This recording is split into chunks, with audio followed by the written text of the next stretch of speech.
All right, well, the thing on the lectern says that it's 2, so I'm just going to start, and people can wander in and join later. So, hello everyone, I'm Liam, and I'm here today to talk to you about games programming. So just as a quick overview before I start about what I'm actually going to be talking about.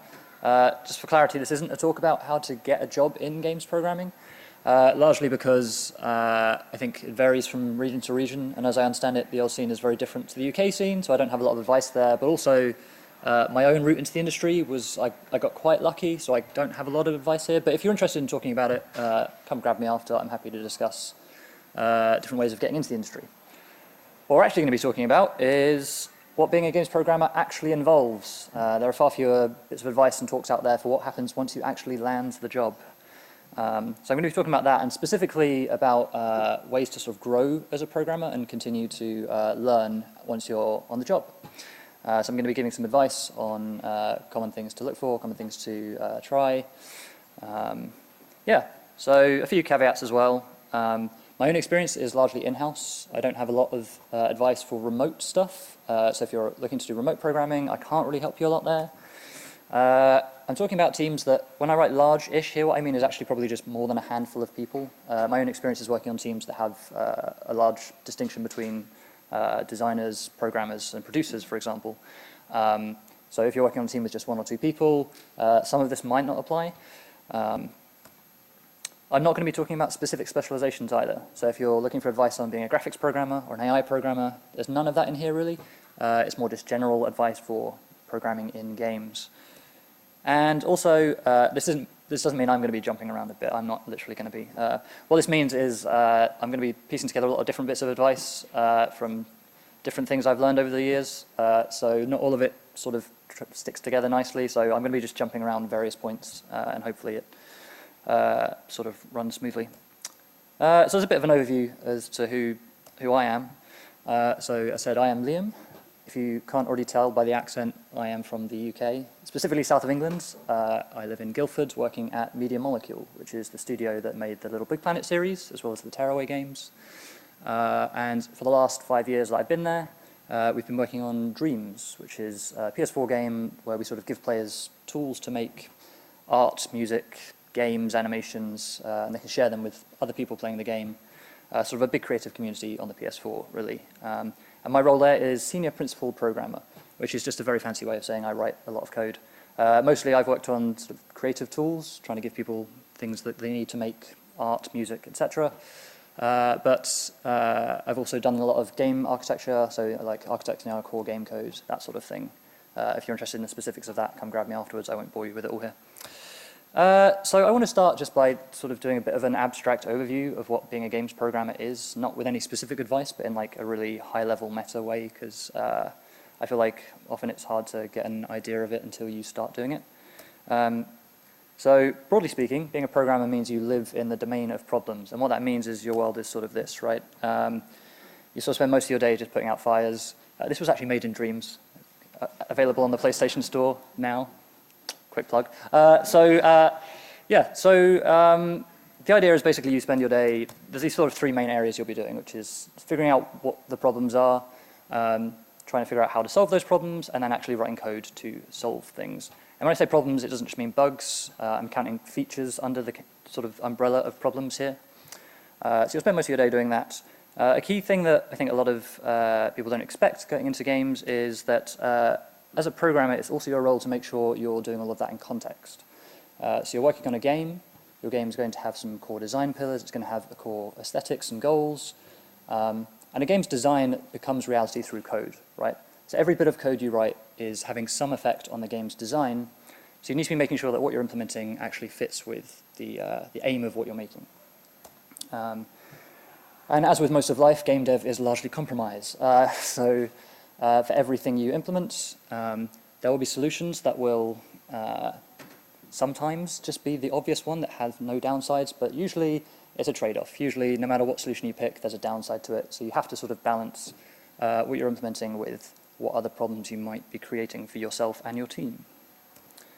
And so sort of the core process of being a gameplay programmer is, I see it as a list of questions. So you get these problems, so you get hit with the problem of like, what am I trying to solve? Am I implementing a character controller? Am I trying to solve a weird memory bug? You need to know exactly what you're trying to solve, and that sounds more complex than it is. Often it's very easy to jump to conclusions about what exactly a problem is, but I highly advise basically before you start typing anything, spending a few minutes at least, going through this list of questions. So knowing what you're trying to solve and why it's worth solving is a key one. A lot of things sometimes aren't worth solving because there are deadlines, there's cost involved. So you need to be able to justify what you're solving and why. And once you've done that, you need to come up with a solution, and not just one solution. You actually need to have thought of what all the potential solutions are. Because what you don't want is that you spend a lot of time fixing a bug or adding a new feature to the game, and then a month down the line someone says, hey, why did you do it this way? This is causing us a bunch of problems, and then you can't justify it because you didn't think about the other ways. So it's sort of giving yourself backup for that sort of scenario where it turns out that actually there was a better way to do it, but also it means that you might find other ways. Cost is another big one that I think a lot of programmers skim over. You know, it's very easy. If you like coding, which I assume people in here probably do, it's very easy to just start typing because that's the exciting thing. You get to fix something immediately. But you need to think about things like if you're implementing some new UI, for example, that's going to require new strings, which need localization. If you're implementing some new features, that's going to need tutorialization. There's going to need to be a bit of your game where you tell the player how to do that new thing the character can do. Right? So there's always going to be costs with the things you're doing. And this sort of ties into what I was saying before. Sometimes problems can be left until later. If you find a bug that affects 1 in 10,000 players pretty badly versus a bug that hits pretty much every player but is not too bad, probably worth fixing the one that hits most players just because it's the biggest bang for buck. You need to be part of that process of figuring out what exactly you're working on. It's not just that you'll be told, because often, you know, being able to see the code is what puts you in the best position to be able to make that call. So that's like the high-level meta overview of programming. So let's say you've joined the industry and you sit down at your desk on the first day at work. It's very tempting, and there's almost a sort of pressure to start immediately having output, to start immediately being useful to the team. And while that's great, probably you're most useful to the team if you don't immediately start writing code. My general recommendation is probably you want to spend some time just reading through the code base. The way I did this when I started at Media Molecule was I just had a notebook and I went through file by file, and for each page on my notebook I just wrote the name of the file, what functions are in it, what they did. And that meant that when I started coding, I wasn't duplicating code and writing things that weren't needed. I knew where to look for bits that I needed. It just really speeds things up and means that you're not having to redo work later on. And in terms of the tasks you're actually doing, if you've been hired, probably you've been hired for a purpose, right? They've probably got ideas about what they want you to work on, but it's worth saying up front what you'd like to work on in the long run, because that means that later down the line, when it turns out that, hey, there's this new enemy we have and they need new AI, if you've expressed an interest in getting into the AI code, maybe they'll be like, hey, you can work on that, and you give yourself a chance to get into the things that you want to eventually get into coding. But similarly, it doesn't just have to be the things that you necessarily want to code. If there's tasks coming up and they need programmers to work on them, even if you're not necessarily familiar with the problem, sometimes it's worth volunteering to try the things that you aren't 100% sure on, because those tend to be the things where you'll actually have some room to learn. If you know from the outset that you know how to solve a problem, great, you'll get it done, you'll get praise, awesome, but you need to give yourself some time to grow as well. So try to take on things that are a bit scary, is my general advice. And yeah, there's this pressure I think a lot of people feel early in their career to specialize, to figure out whether they're a graphics programmer or a gameplay programmer or an AI programmer. You don't have to specialize at all. There's no rush to do this. No one's putting pressure on you to do it. If you have an interest, great. But personally, I haven't really specialized. I sort of do a lot of UI stuff. I do some gameplay stuff. I do some core architecture stuff. Being a generalist to start with doesn't sort of stop you specializing later. So don't feel that there's any rush to do that. So, broadly speaking, when in your day-to-day as a programmer in games, you're going to be working with 3 main groups of people. Obviously, teams are large. There's a lot of types of people you work with, but I think the 3 ones that generally you'll be working with, I mean, the primary one is other programmers, right? If you're on a team, especially with multiple programmers, there's a bunch of different ways that you need to work with those. Communication is really key, and I think when you start out, if you've just got there, a few things to agree on to begin with are things like code standards, and these can be a sort of thorny issue where people get really evangelical over whether braces go on new lines or the same line, or whether you use camel case or The key there is just be consistent. It doesn't really matter which one you pick as long as everyone's doing the same thing, which is definitely what we do at Media Molecule, and people definitely don't do their own thing in their own files. But you know, a bigger one is, for example, your coding style. So do you want your code base to be more functional versus more object-oriented? That has a larger effect on how your code works, whereas, you know, whether braces are on the same line or not, you can more or less skim over that. It's not too much of a problem. Similarly, agreeing where things go is a huge one. Just making sure you know if you're adding new codes, what sort of files should it go into, where should they go in your directories. What that means is just that when you're looking for someone else's code, you know roughly where to go. It just makes things a lot easier in the long run if you're all on the same page on that. Knowing your version control is a big one. A lot of this comes down to just having used it, but knowing your studio's process is good too. Know if your studio is branching, for example, or if you maybe are in the process of locking files. Also, knowing your merge tools is a huge one. Early on in my job at Media Molecule, I lost 2 days of work because I merged wrong. That was fun. So yeah, just get familiar with those up front so that you save yourself time in the long run. And communicate. So basically, what you want to be doing is at any time, if no other programmer knows what you're working on, probably something's gone wrong, someone should know what you're working on, and you should probably know what other people are working on, so that if you end up needing to interface with other people's code, which you will, and if you've managed to write a perfect code base that somehow has dividing walls between everyone, I don't know how that would work, then you know who to talk to, you know who's responsible for bits, and you know who can help you out. And if between tasks you have like some spare time, I'd always advise just reading through other people's code. Often you'll find that they use like data structures you haven't heard of, or they'll use a weird little algorithm that you hadn't really thought of before. And that's just a really effective way of just building up this sort of database in your head of cool code things that you can do at any given time.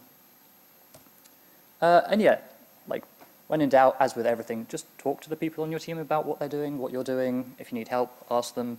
You know, programmers aren't, we have this reputation for like being vicious and antisocial and biting people's, we're great, we're generally lovely, I swear. So, you know, just talk to people. So the second group of people you'll probably work with are designers. And when I say designers, I don't necessarily just mean game designers or level designers. This can be your writers, this can be your composers and your audio team. It can be anyone really. It's just, what this means is the client, the person that is giving you requests of things they want to see in your game. So generally speaking, they will provide some sort of spec. And when I say spec, I'm talking about a wide range of things. So sometimes a spec is as simple as them going, hey, I want the character to be able to do this, and then providing 0 further detail. Sometimes the spec is a big 10-page long document specifying every single edge case. So what you need to do is make sure that you've raised questions and you've answered every unknown. So before you start writing a single line of code, you should know, okay, this thing that they want, here's how I'm going to solve it, here's the knock-ons from that, here's how it handles all of the edge cases, because there always are edge cases. Just basically talk to the designer and work with them to really flesh it out before you start writing anything. And this just saves you a lot of work, because what you don't want, or what tends to happen is, if you don't do this, you'll write several days worth of code, and then you'll find that there's an edge case in this new UI screen you've been writing, for example. And to handle that edge case, you need to rewrite the whole thing and redesign it. So to avoid that, make sure you know it up front. And I think people are quite hesitant to interrupt people while they're working. And while that's nice and polite, and obviously you should be polite about interrupting people while they're working, if someone is giving you work to do, probably they care about it, they want it to be great, they want to see it in the game in its best form. So they're probably going to be happy to answer any questions you have at any time about the thing you're working on, right? So don't be afraid to go up and be like, hey, I know you're in the middle of something, but I have some questions about this thing you gave me to do. And producers, right? These are the third main group you'll be working with. So producers basically will be scheduling what you're doing, but you need to know what your part in that is. So really early on, what you need to set up and talk to them about is, okay, what role do I have? Do I need to say what I'm working on and then tell you, or do you tell me what I'm working on? Do I need to organize and prioritize my own bug lists, or is that something that someone on the team will do? Just know where you slot into that and what they'll need from you. Generally, producers will actually tell you what they need from you. Producers have a really hard job. I don't envy them at all. They have to wrangle a lot of people, and that's really complicated. And I think, especially if you're a programmer, the idea of having to manage a lot of people is quite scary.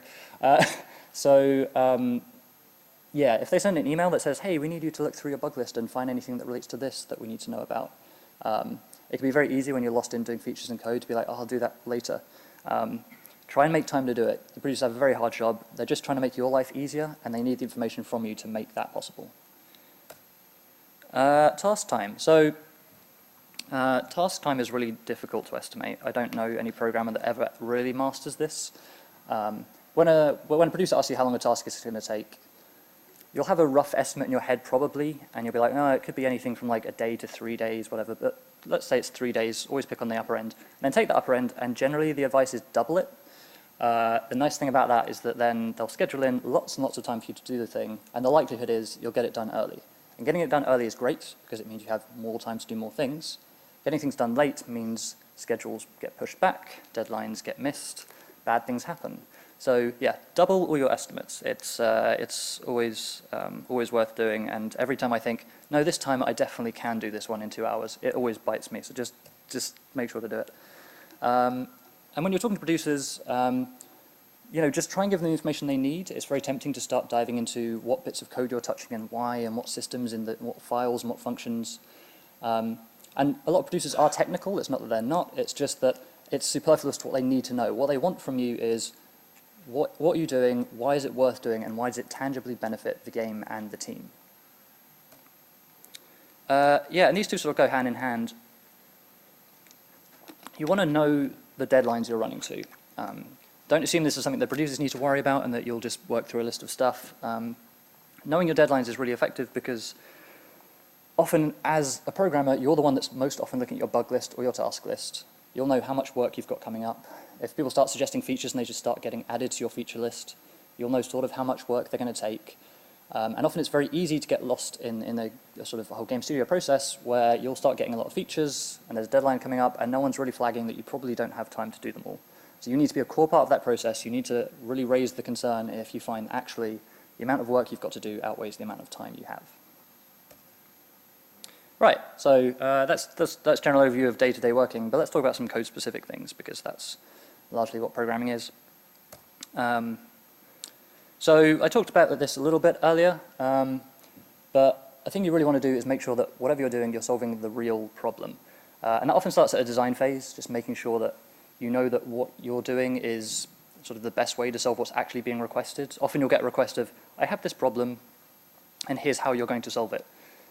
What's better to do is say, okay, they have this problem, and in your head think, what alternate ways they can solve it? You want to make sure that you've considered all the alternatives, but critically, often what will happen is you'll start getting bugs, and you'll get a lot of bugs in one system or one bit of code, and it's really easy to patch over them. So for example, you might start finding that you get a crash, and it's because you've dereferenced a null pointer or something, and you're like, oh, it's easy, I just make sure we don't dereference the pointer if it's null, cool, problem solved. And that will sort of fix the crash, but actually the problem might be it shouldn't have gone null in the first place. Maybe there's a problem upstream somewhere in your physics system or something. So basically just make sure that you know if you're putting in lots of temporary plasters over problems, it might be indication that there's a bit of a need for a refactor, for example. You might need to rework some of your system, some of your code.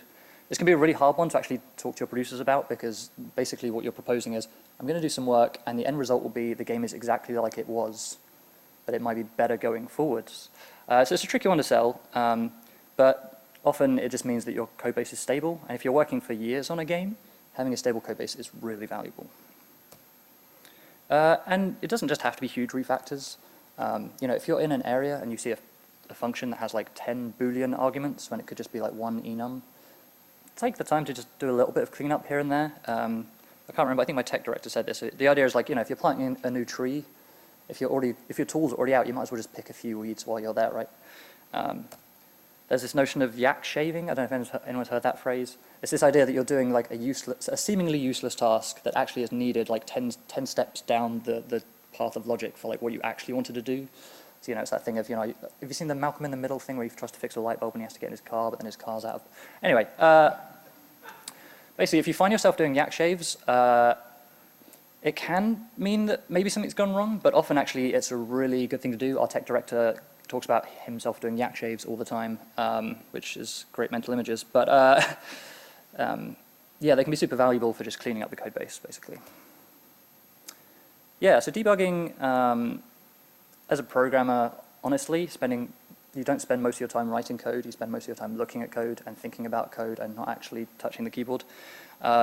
And so what you really want to do is make sure that the time that you spend not writing code is minimized. So knowing your debugging tools is huge for just saving yourself time on getting to the point where you can start writing solutions.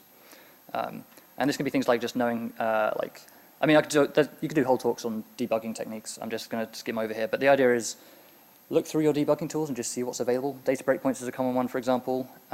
Knowing debugging strategies, it's like divide and conquer is this idea that, if a value in one of your systems suddenly goes corrupted at some point, you sort of binary search your code with breakpoints. So you say, okay, it was fine here, it was bad here. And then you move the breakpoints and you go, it's fine here, it's bad here. And you keep moving it until you find the exact line it happens.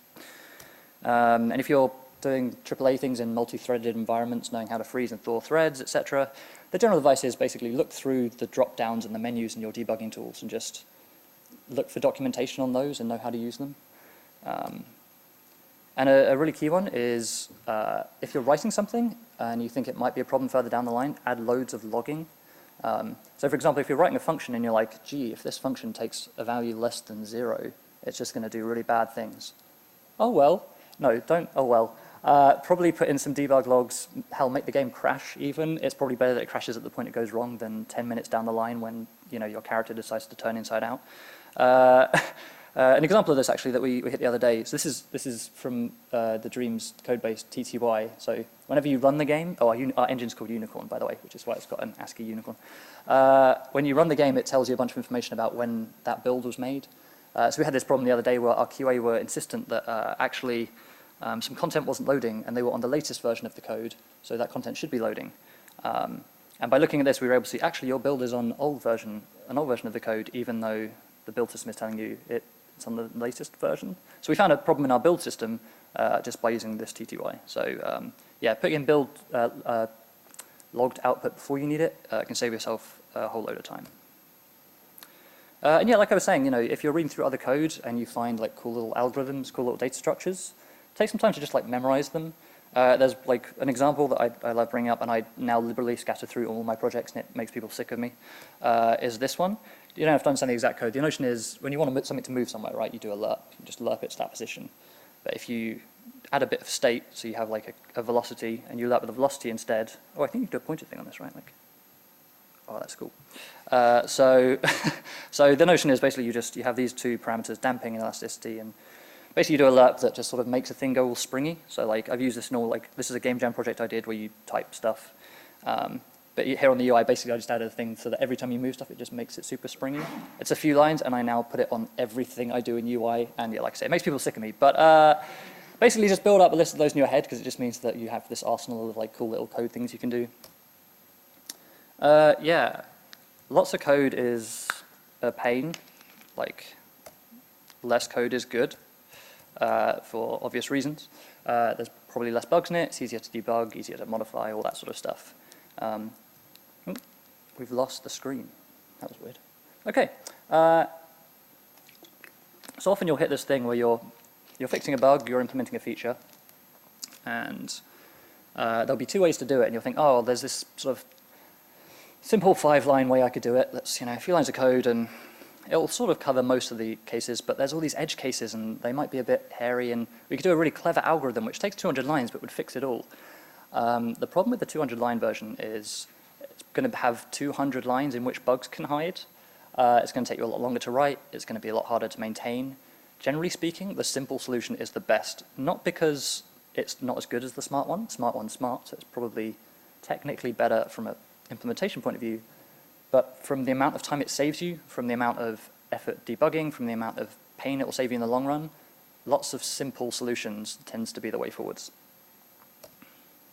Yeah, and there's this, I think, hesitation a lot of people have to delete their unused code. People tend to comment it out. I'll tell you, there's nothing more frustrating than reading through another programmer's code and it being like one line of code to every 10 commented out lines. If you're using version control, the code is there forever. So just liberally delete. It's actually super satisfying just finding deleted, like comments out code and just deleting it. It just is, I highly recommend just if having a frustrating day, just delete bits of code. It's so good. In fact, if you've got version control, just delete code that you're using and then bring it back. Who gets like, so deleting code, big wins. So code reviews. So code reviews are something we actually didn't really do at Media Molecule until a couple of years ago, and the difference has been night and day. We now get far fewer bugs back from our check-ins, surprisingly, because there are 2 people that look at everything that we check in, which is cool. But there's a common misconception, I think, with code reviews, which is that you're not trying to catch someone out. The idea isn't that you're there trying to sort of go, haha, I found the bug in your logic, gotcha. It's not that. And as much as it paid me to put this bit on my slide, I think it's more like this, which is, hey, I noticed you're writing a character controller. What you want to be doing is you want to be helping them, right? You want to be looking through their code and you want to be saying, okay, so I see what you're doing, but have you considered this? Or, and it's good while you're there to be looking for logic bugs, looking for things like, oh, your loop counter isn't incrementing or whatever. But generally speaking, what you want to be doing is giving them an overview of, or reviewing their whole approach. So if it's your code being reviewed, the thing you want to start out with is saying exactly what problem you're trying to solve. Very often I'll do a code review and the person will start by saying, okay, so on this line here, that's not useful to me, I need the context, right? You need to start with the context of what exactly this solution is trying to be. So you say, here's the problem I'm trying to solve, here's what the bug was, here was what the feature is, here's how I'm doing that. Here, I'm adding this code to this system that does this, I'm adding this code to the camera system that does this. And then you want to walk through line by line. And at that point, the other programmer can say, okay, cool, this does exactly what you said it would do, or okay, this isn't going to do what you said it would do because of this reason and this reason. And yeah, when you're reviewing, just make sure they provide the same context. And as I say, it's not just about spotting the typos, spotting the logic errors. Generally speaking, it's also about saying, hey, cool, you did this way, but it's a bit brittle. Have you considered maybe if you use the existing system we've got over here that does that, it would be simpler. We'd have less code to manage. And yeah, I think there's this other thing that people do in AAA when they get there. They assume that it all has to be super fast and super optimized. This is sort of the same thing as the naive approach versus the smart approach. Often the naive approach is perfectly fine. Turns out that computers are really fast these days. Like if you're doing a loop and you find it's an n-squared loop, so it's going into a nested loop, it's going inside itself, and it's running over like every enemy in the scene, and it could just be a single loop. Cool, but actually if it goes across, if it's n-squared, if it's n-cubed, if there's like 10 enemies in the scene at one time, it's never going to show up on a profiler, it doesn't matter. So my general advice is do it the slow way first, unless it's like just as trivial to write it the quick way. If you find yourself writing a system for like caching, so like a common one, for example, is you're writing a system that checks how big everything is in your scene, right? You're trying to figure out, okay, what size are things, what is their bounding areas or whatever. And you can do that 2 ways. You can either every frame check everything and figure out how big they are, which is pretty solid and foolproof, but maybe a bit slow. Or you can do a thing where you remember how big everything is, and when they get bigger or smaller, or when they move, you recalculate it, and you've got to make sure you mark them as, oh, this thing moved, so it needs to be recalculated. The downside with the latter approach, right, is that if you forget to realize something's moved, suddenly it thinks it's a different size to what it is, and you get really subtle, annoying bugs that take you ages. So always just start with the really naive approach, because the complex approach, again, generally it's just going to give you bugs, and you can always fix it later if it shows up on the profiler. So that's like just a few code things to worry about. But generally speaking, I think the first few years of being a programmer, you'll get the tech stuff over time. I think the biggest things that I've actually found in terms of growing as a programmer or as a developer haven't really been to do with code. So I think a big one is, when I say be a designer, what I don't mean, just to clarify, is I'm not like quit and be a designer, programming's terrible. That's not what this talks about. No. What I mean is that code in essence is the sort of translation unit that takes design into reality, right? You're effectively acting as a translator that you're trying to take design as a language and put something on screen or put something in the player's hands. And the idea of taking design, putting something on screen, reviewing it, getting feedback, doing that, it's an iterative cycle, right? Design is always a process of iteration. And if you, as part of that cycle, can have a design eye, can have your own input, then you actually close the number of iterations required, right? You actually start making it so that there's fewer loops required because as you're implementing things, you can soften out the edges, you can add your own touches. Yeah, and it just means that you get better at knowing your own design sensibilities. It means that when your team is giving you a task, they don't need to guide you as much. They don't need to supervise everything you do. They can just know that they've given you a general problem and they can be assured that you're going to implement it in a way that is consistent with the game's design. This one's a bit controversial. I think some people bristle a bit at the idea of voicing opinion. So like, if you're a programmer, basically my general take is, if you're playing through your game, which you will on a regular basis, because you have to debug and add features, you'll probably find things like, oh, on this UI screen, every time I go through this UI screen, I get really confused about which button to click and I have to stop and think about it. Or you'll think, oh, this bit of the story just confuses me. I don't understand the character's motivations. You might as well send an email or a Slack message or whatever it is to someone on your team saying, hey, I didn't understand this, or have we considered this? Because ultimately, what you don't want is that the game ships and they're like, oh, why didn't you tell me? We could have fixed that really easily. So voice your opinion, if you find there's things in the game that you're not sure about. Worst case scenario, they'll get back to you and say, hey, we considered that, but we didn't go that way for this reason and this reason.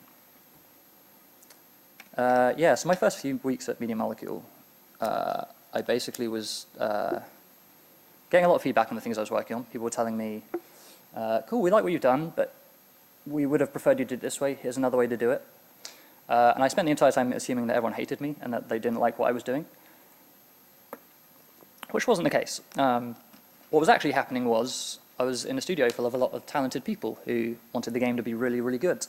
And they weren't afraid of telling me how they think it should be really, really good. So I had to go through this process of adding this sort of translation unit in my ear, I think, of taking feedback and overcoming the knee-jerk reaction, which is, oh, I've done something wrong. Oh, no, I need to redo this. Oh, no, I'm bad at what I'm doing. That's not the case. Generally what it is they're giving you advice to help you improve things. They're trying to build you up, not tear you down. So getting into the habit of trying to take feedback constructively as opposed to reacting to it negatively is actually something that can be really difficult. But if you don't get through that, you're going to have a really bad time working in games because people will be telling you all the time what they think of what you're working on. So you need to get in the habit of sort of internalizing feedback as something that's helping you, not hurting you. And asking for help. I think we're kind of hardwired to not want to ask for help. I think we feel it sort of makes us come across as a bit weak. We're like, oh, I'm gonna show that I don't know about this thing. Truth be told, I think all of the best developers I know ask for help on a regular basis on like pretty much everything they're working on. And really it's just the best way to learn. So you can ask for help when you're stuck, obviously. So if you're sat there looking at your screen, unable to solve a bug, don't waste hours, just ask another programmer on the team. It's better that you do that than you just literally burn time. But similarly, if you're just tackling a problem and you've got a bunch of ways that you could approach it, it's worth just asking someone on the team for their opinion. And often they'll be like, hey, there's a third way you hadn't thought of. And like I was saying earlier, if you need something from someone else, if they're in the middle of something and it can wait, obviously wait. But generally, if you've just started in the industry, probably you're working with a lot of people who have done this for a long time and have a lot of experience you can draw on. It's really worth making use of that. Just constantly pester them with questions. When I was at Media Molecule, there was one of the programmers who I sort of stuck to for the first 2 years until he left. And basically asked him questions every 2 seconds of every day. And that was just invaluable for growing. And I think the way that you get over being afraid of asking for help, for me at least, was just to give myself stock phrases to say, and I just get in the habit of saying them. So I say this like 100 times a week. I say, can I get your opinion on something? And what this sometimes means is, I need you to help me for like 2 hours. But the great thing is, programmers really love giving their opinions. If you ask for an opinion, they'll be like, yeah, I want to give my opinion on everything. And then you can sort of draw them in and be like, cool, I'm actually having trouble with this. Or you can be more honest and be like, hey, there's this thing I'm trying to do, but I don't understand this system you wrote. Can you take me through it? But it doesn't just have to be help if you just don't understand something entirely. If there's an algorithm you just aren't familiar with, if there's a data structure that's confusing you, just be like, hey, I don't get this. Can you, if you don't understand quaternions, just be like, I don't get that. How do I do this or that? And programmers tend to love teaching things. So they'll be like, cool, I'll take a few minutes out of my day to just walk you through this. And like I say, there's no better way to grow as a programmer, I think. And it doesn't just have to be for help. It doesn't have to be the things you need. You can actually ask for the things you want. This is a weird one because you sort of have to get over this thing where the back of your brain is like, it's presumptuous of me to ask for things, and you feel a bit sheepish. But honestly, asking for things can get you them. And if you don't ask, you don't get, right? So if there's something you want to work on, just talking to your production team and being like, hey, do we have like a few spare hours for me to work on this thing? But similarly with games, there's like loads of schemes, there's mentorship schemes, there's awards and stuff. If you want to be nominated for a thing, for example, you get this sort of sheepish feeling where you're like, I don't really want to ask someone to put me forward. It feels a bit arrogant or something. But honestly, generally people love it. Generally people love that you've asked them for something. Yeah, just be like, hey, can you put me forward for that? And games go all around the world, right? There's shows all over the place. And if your team is taking your game to, I don't know, America, or it's taking it to Tokyo, whatever, you might as well say to a communication team, right? Like, hey, can I go with you if you need extra hands? Worst they can do is say no, but the best thing that can happen is you then get a free trip. And you know, you'll be playing your game all day, every day. There's no one better at demoing it than the people who work on it every day. And yeah, finally, looking around. This is, what I don't mean here is like, well, okay, slight bit of advice. Look around from your desk occasionally just to stretch your neck and not look at the monitor. But that's not what I mean here. What I actually mean is, you know, there's a lot going on in this industry at all times. There's a lot of cool people in this industry, a lot of cool things happening. And it's a real shame if you don't get involved in that. I think when I started at Media Molecule, I wasn't really aware that there was anything outside those walls for about a year and a half. And then I went to my first game jam, I went to my first local events, I started meeting people, and actually that's sort of become the thing that now makes me want to stay in the industry, is meeting people and going to events and all of this sort of stuff. So yeah, you know, look up local events, go to those. If there's an event that you want to see in your local area that's not on, organize it. It's a really great way to sort of get your name out in the industry. And that's just a really beneficial way of sort of meeting people. You make connections, which is great from a friend point of view. You know, having friends is good. But also, you know, having a support network, having people you can collaborate with, always a big help. I figure I just sort of spend a bit of time just wrapping up by talking about this thing that tends to hit people in their first year or first few years or their entire career.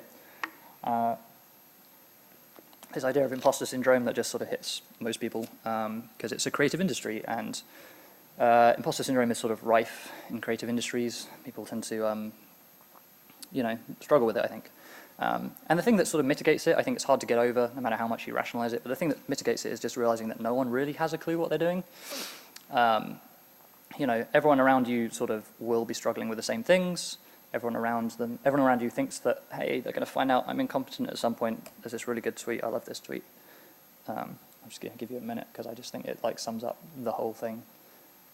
So yeah, you know, the thing to realize is basically that you know, everyone pretty much believes that they're the one that's actually the fake. So really it's just a process. Just bear in mind that this is a thing everyone experiences. And ultimately, you know, code is pretty terrible. I don't know, I assume some people in here have written code. I don't know if you've noticed, but it's all really bad. I'm not like just throwing shade on all your coding, by the way. Just code is bad itself.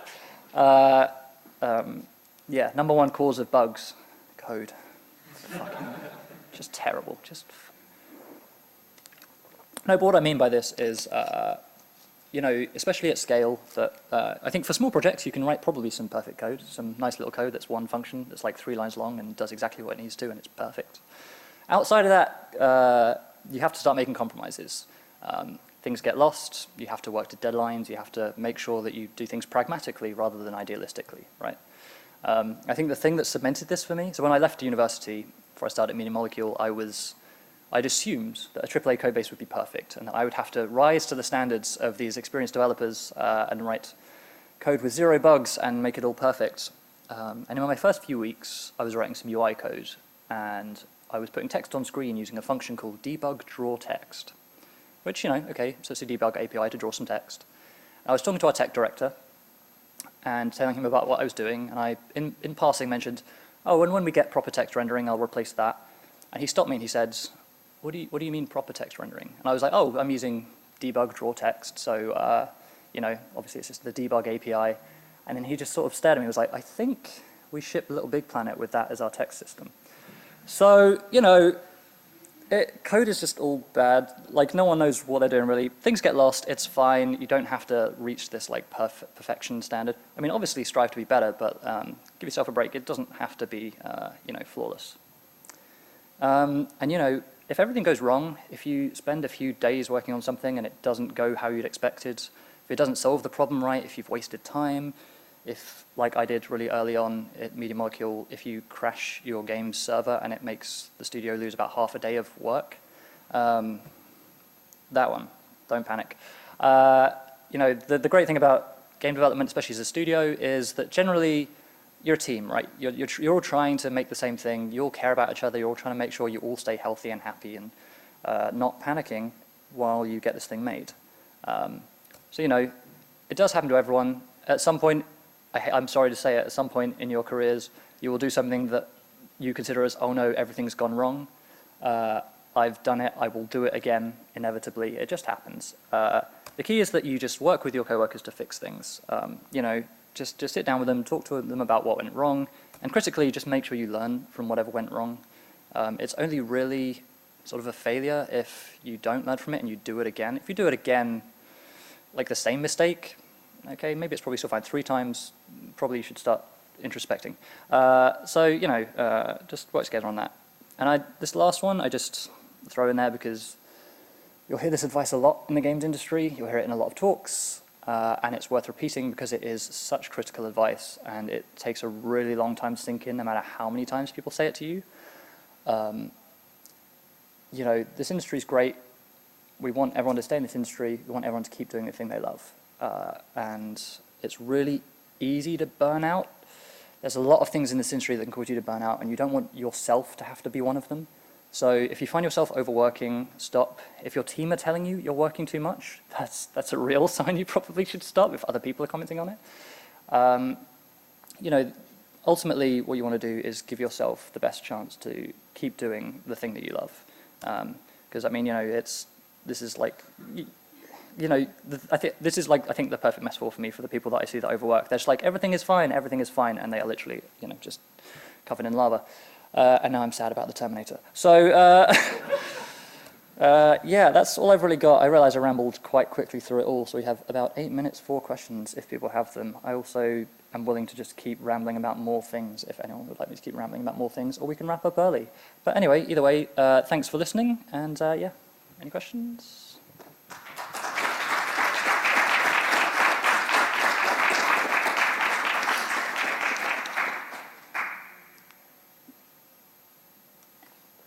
Yeah, the question.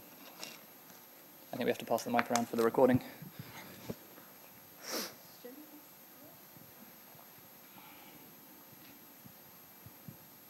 This isn't actually code-related. Do you know how you keep on talking about the yak shaving and your senior, what position was he? Oh, have you ever thought about your team sending him somewhere to actually do yak shavings and have him having the photo while he's shaving the yak? Yeah, honestly, that would be amazing. I think I think the next time, we're going to have to organise that. I need a photo. Our tech director shaving an actual yak would just be the best thing, I think. Yeah, agreed.